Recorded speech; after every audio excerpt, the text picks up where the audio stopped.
That's a little heavy. You bet. There aren't that many wealthy people. The middle class receives by far the largest share of the national income, about 3/4, and there's no way we're going to get out of paying most of the taxes. Isn't there a way to shift part of the tax burden from the poor to those better able to pay? From what you've been saying, we all pay about the same, 40% or 2 days out of every 5. Is there a way to work it so that, say, people earning less than $10,000 would pay a total of 30%, and those making over a certain amount would pay 50%, on a scale? Not at this level of government spending. Well, it is difficult. Now, as we said earlier, indirect taxes are almost always passed down to the general public. The only way we could really shift part of the tax burden would be by imposing higher income taxes and closing all the loopholes. Now, if the income tax were not so burdensome, people might go along with it. But when we talk about directly, visibly confiscating 50% or more of a person's income, I think there's some real problems. Simply put, who wants to work for half pay? Who will? Well, they'd rather go fishing or cheat, find a way to work off the books, buy a tax shelter, lie, whatever it takes.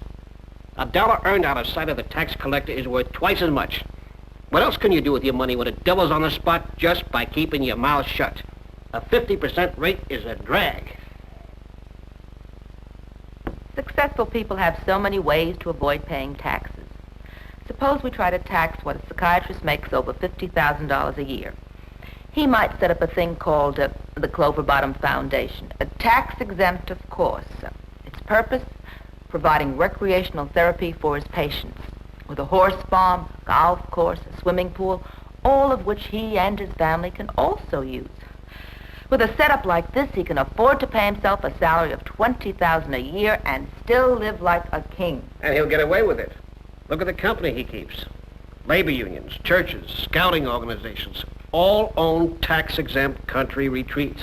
I think it's the honorable senator from Louisiana who said, "We should put an end to this business of delving deeply into great fortunes with a sieve." I agree with you both. It is very difficult to get these people to pay their fair share.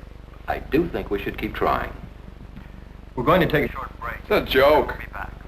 30 of our honorable senators are millionaires. Another 30 will be millionaires by the time they retire. Some of these people just love to talk about eliminating loopholes that rich dentists in Boston use to avoid paying taxes. And all the time they're passing bills to raise everybody's taxes. And what's amazing to me is that we sit here cheering them on instead of voting them out of office. Quick! Before they think up even better ways to soak the rest of us. It's like the old Western where the bad guys come into town and set fire to the stable. While everybody's down there at the stable putting out the fire, they're over at the bank separating the wheat from the chaff. I figure we've been watching this thing for so long because most Americans want to be rich. And just in case it happens, they want to be prepared for it. I mean, they want to know how the pros do it. Rich? Who's rich? You guys used to tip a quarter on the special. Today you tip 35 cents. Am I better off? You know, it's the same special. It just costs $1 more than it used to. What I am is in a higher tax bracket. My life's the same, just the government's taking more of my money. In a few years, inflation being what it is, I'm going to be in the top bracket. And I'm still going to be wiping tables? No way. I'm going to be doing the unemployment hustle. 6 months on, 6 months off.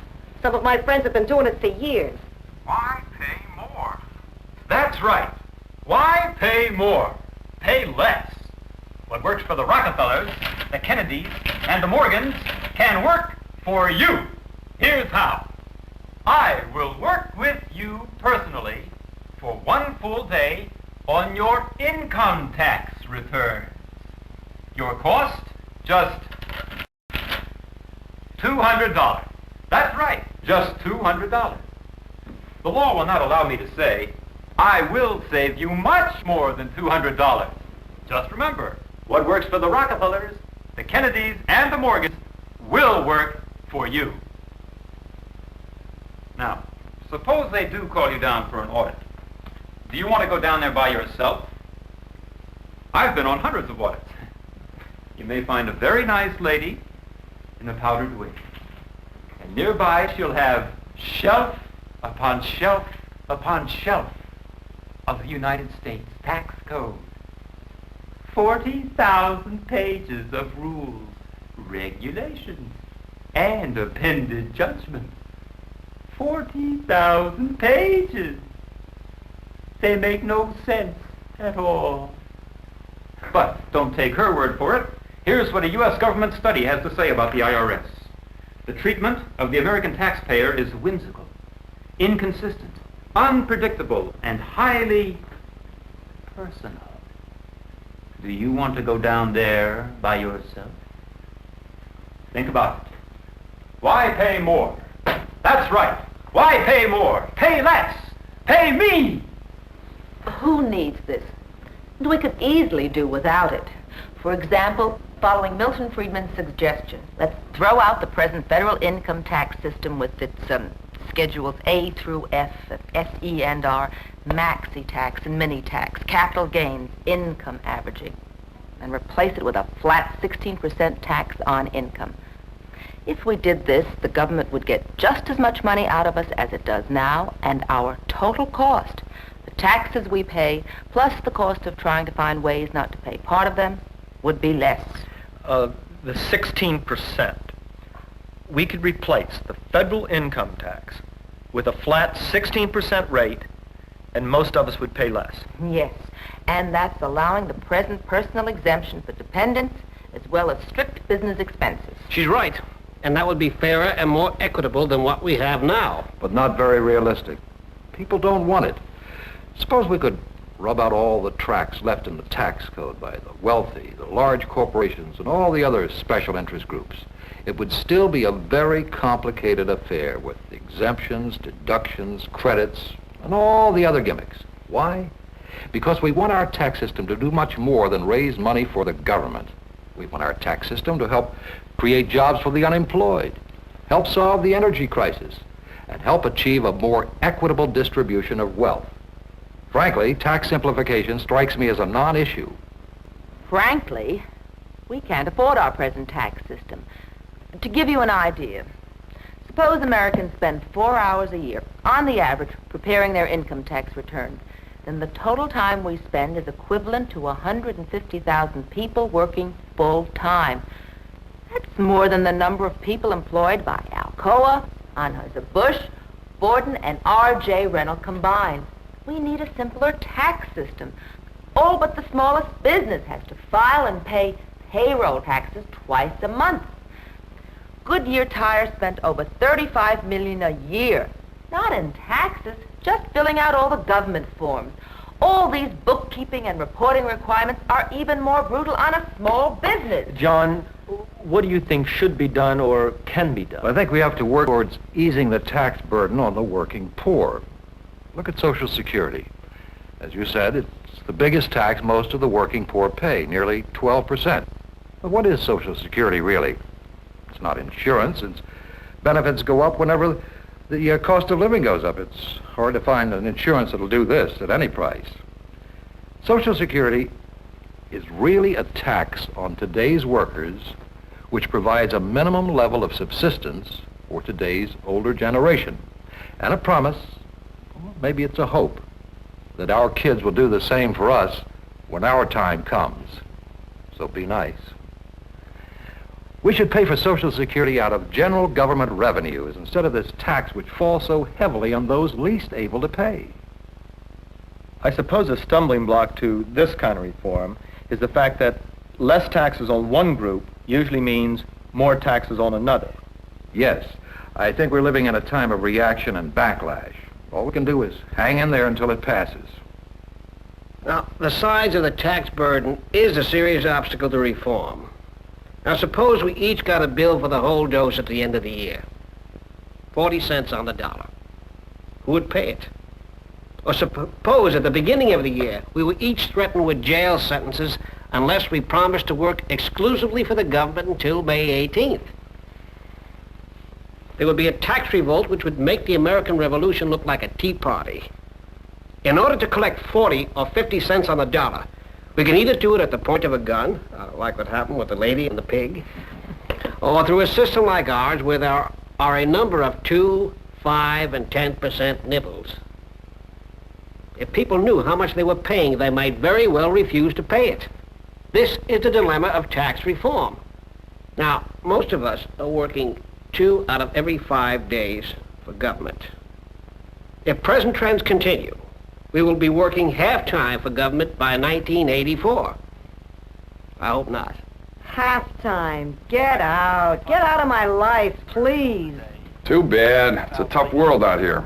If my kids learned how to read, if the streets were safe to walk, I wouldn't mind paying even half. I don't know. Your kids and mine are going to be working more than 1 day a week just to keep us old folks crabbing along. And then there's another day in some for health and education, and another day in some for state and local affairs. There aren't enough days in a week, no matter how good those services are. Our kids aren't going to want to do that. What are they going to work for? The kids today don't want to do it. Why work? You know, it's very depressing what you all are saying. Hey, don't look at it that way. Hey, in the Middle Ages, serfs worked several days a week for the lord of the manor. Things are better, believe me. Go into accounting, you can't lose. The fact of the matter is, anything you do with money is better than giving it to government. Once you give it to the government, it's gone. It's nothing. So, here's one for the bureaucrats. I'll tell them how I want my tax money spent. So much for education, so much for health, so much for keeping the Russians in line. Then, if I find out they're peeing it away on nothing, not a nickel. Oh, voting for Congress people is okay, but it's the power of the buck that counts. Now that's democracy. Right. Right. Thank you all. I would like to sum up what's been said, if I understand it correctly. First, the tax burden on all of us is much larger than many would suspect, much of it hidden in the form of higher prices and lower wages. Second, given the size of government spending, only the middle class can possibly pay for it, and they're having trouble. And third, there is no easy road to tax reform. As you said, John, one man's loophole is another man's bread and butter, and sacred right as well. I have to add something here. Freedom is just another word without decent education, decent medical care, decent housing. It's the social services financed by increased taxes that have transformed American society in the last 40 years. The GI Bill brought higher education to a whole class of people who never had it before. Social Security has enabled our elderly to lead better lives. Medicare is a beginning toward providing adequate medical care for all Americans. We're not talking about 1984. We're talking about a decent society for all Americans. Thank you. Thank you. Today's program focused on the tax burden, who pays, who doesn't, and how much. In our next program, we will be talking in greater depth about what we get for our tax dollars. Hopefully, you'll all rejoin us for that discussion. And for now, that's all, folks.